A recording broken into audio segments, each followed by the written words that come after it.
Hello, everyone. I'm Rebecca Weber, and this is your AMAC podcast, Better for America. And to all of our listeners, thank you so much for tuning in today.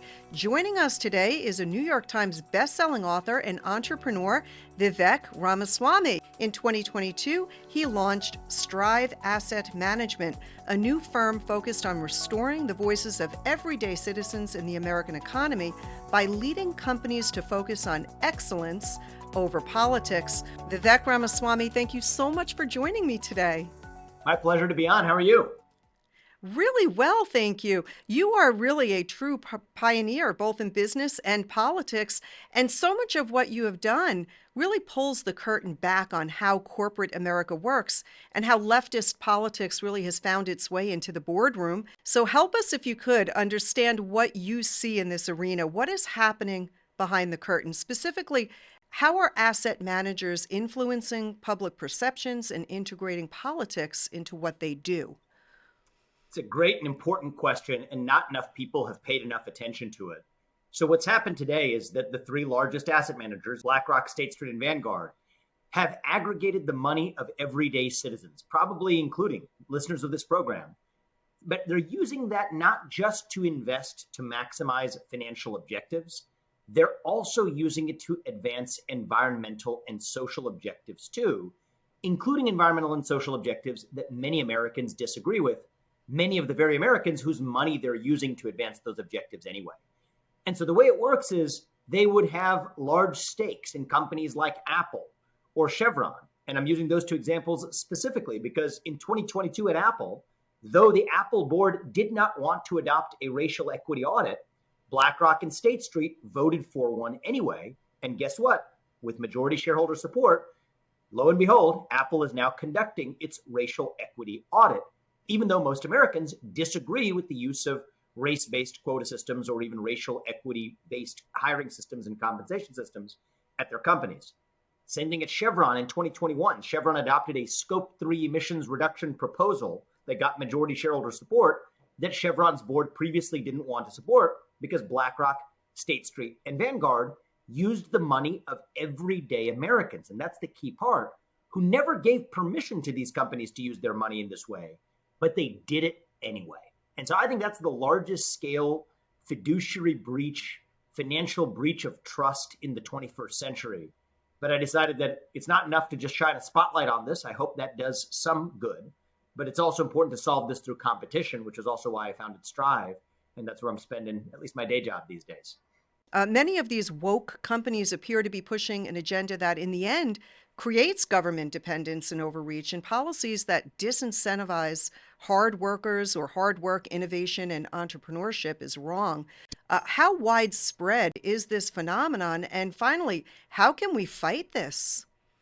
Yes, this is a widespread phenomenon. It runs deep. One of the deepest parts of it is how many of these financial institutions apply their constraints like diversity hiring mandates and racial quota systems and emissions caps in the United States without doing it in China, which actually gives China a longer run competitive advantage too. In fact, I sometimes talk about the PetroChina example, where some of the very projects that Chevron dropped and other companies dropped too are picked up by firms like PetroChina on the other side of the world. And then you look at who's one of the large shareholders of PetroChina. It's none other than BlackRock, the very firm that was pressuring companies like Exxon and Chevron to drop those projects. So this is pervasive. It is widespread. The problem runs deep. They're also using the private sector to advance objectives that the government could not get passed through the front door. And I think that's a subversion of American democracy because our founding fathers did not envision a fourth branch of government on Wall Street or in Silicon Valley doing the work of the American people who were supposed to pass public policy through the process ordained in a constitutional self-governing democratic republican society. So all that being said, I'm a believer that some of this can be addressed through the market. What I'm doing with Strive is the goal was to offer a market alternative to the BlackRocks and Statestreets and Vanguards of the world, to provide index funds, but to bring a different voice and vote to the table.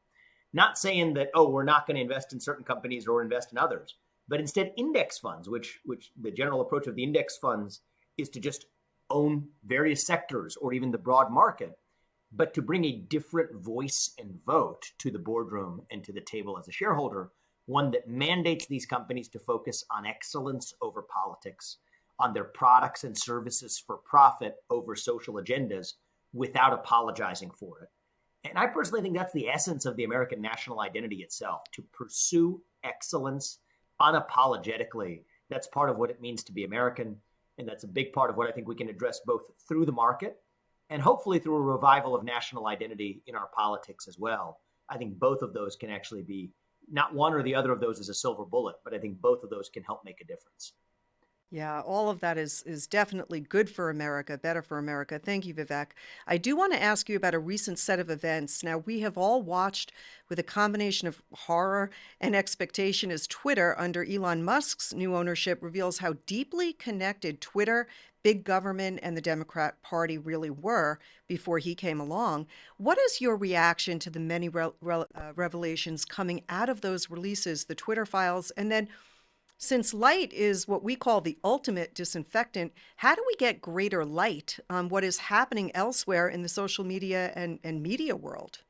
And I would just build on that question to say, not just in the social media and media world, but in the economy as we know it. Okay, I think if we roll this log over, let's see what crawls out. John Kerry has met with every major financial institution, pressuring them to sign a so-called climate pledge or entry into a net zero U.S. banking alliance to implement policies that would have never passed through the front door of Congress. So it's not just in Silicon Valley, though that's a huge problem. I'll tell you this. I mean, I'm glad Elon has, I would say shine some sunlight with transparency with what happened to Twitter and its coercion and collaboration with the government. I got to say, I've been writing about this for over the last 2 years. I mean, January 2021, I published an op-ed in the Wall Street Journal arguing that this was just nothing more than state action in disguise. People dismissed that as a conspiracy theory at the time. I've since written about it, both in my book, Woke Inc. and in a series of articles. It is no surprise. I mean, much of what Elon revealed by this point in time was added detail, which I think is really useful. But we've known for years now that the government is using private companies, including social media companies, to do through the back door what it could not get done through the front door under the Constitution. And I have long argued that if it is state action in disguise, then the Constitution still applies. That if you're a social media company that's going to do the dirty work of the government, to collaborate with the government, to respond to threats and inducements and incentives from the government, to take down constitutionally protected speech, then these companies ought to be bound by the same constraint as that federal government that works with them. That is the First Amendment to the Constitution of the United States. And so I think that this is great to see in the private sector. I also think that whoever occupies the White House next can do something really simple, executive order on day one, across the alphabet soup of the administrative state, saying that anytime there has been a government official who has applied pressure to a private actor, needs to at least publish it and publicly disclose it. Do what Elon Musk did to Twitter. Do that to the entire federal bureaucracy. Roll that log over and you will be shocked as to what comes out, is what I predict. And it's not just dismantling managerial bureaucracy in the private sector. That's half the battle. But you need to be willing to do the same thing to fire half the employees at Twitter and the managerial class in Silicon Valley. Great. Probably need to fire half the managerial class in the federal government that's on the other side of working with them as well. And if an agency can't be restructured from within, it needs to be shut down and replaced from bottom up reconstruction and a creative new agency that actually takes its place when it's actually necessary. And so that's what I see as the opportunity right now, is dismantling the managerial class, both in the private sector and in the public sector, because unbeknownst to most Americans, they've actually horizontally been working together to crush the will of the everyday citizen. And Elon has done, I think, a national service by at least putting a spotlight on that at one company at Twitter. But we should not limit ourselves to just stopping there. That's just an example of the kind of thing we need to be doing across the private sector and even in government itself. Yes, thank you so much. And Vivek, thank you for your time. Before I let you run, I do have one last question. You have a great quote on your website. You write, "The pursuit of excellence is at the heart of American identity, and the disappearance of these ideals in our country leaves a deep moral and cultural vacuum in its wake. It's time for a new cultural movement that puts excellence first again." So as we head into the new year, is that new cultural movement happening now? I hope it is, but I don't expect to be a bystander in that. Let's just say that. I think we all can't make predictions. We all need to play our role and do our part in making that a reality. Okay. I think we live in this cultural moment where my generation in particular, millennials and younger, we are hungry for purpose. We are hungry for meaning and identity. And I think that has created that moral vacuum I talked about, that black hole of identity at the heart of the American soul. And I think part of the reason we embrace secular religions like wokeism or transgenderism or climatism or COVIDism or whatever it is that we're hungry for that deeper purpose and meaning. That is why depression abounds, anxiety abounds, mental illness abounds in our generation. I think this is an opportunity, not just for the conservative movement, but for a new pro-American movement in our country to fill that void with this vision of American identity that centers on pursuing excellence without apologizing for it. And yes, that means being a citizen with our civic duties too. But once we realize that we're actually co-equal citizens with an equal voice, then we can each pursue excellence as free citizens in our own lives the way we want to without apologizing for it. And I think that vision of American identity can actually fill this moral hunger that my generation has so that we're not filling it with the fast food of wokeism instead. And I think that each of us needs to, and this is hopefully something that everyone listening to this program does, is look at yourself in the mirror and ask yourself today, what small role can you play in making that cultural identity a reality, be it at the executive team meeting you had at your company, be it at your school board, be it if you're a politician in the debates you're having in your state capitol or in Congress. It's going to take every one of those forums to recreate that American national identity that we have long missed. Thank you so much. That was very well said and such a wonderful message. We are so honored to have you here, and we appreciate you because we really just salute your courage and for all that you're doing. Your voice is one that our country needs very, very much, and your courage is infectious. So we here at AMAC appreciate all that you are doing. Thank you so much. Thank you. I appreciate that.